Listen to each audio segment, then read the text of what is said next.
পটলগুলো সেদ্ধ করে নিয়েছি। পটলগুলো মিক্সিং জারে দিয়ে দেবো। দিয়ে দেবো পেঁয়াজ,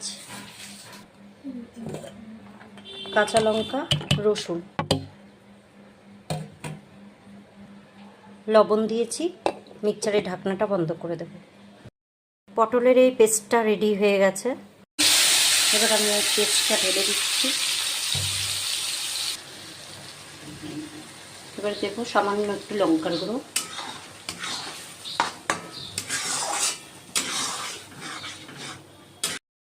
দিয়ে দেবো সামান্য একটু ভিনিগার। ভিনিগারটা দিলে স্বাদটা ভালো হবে। স্বাদের জন্য দেবো চিনি।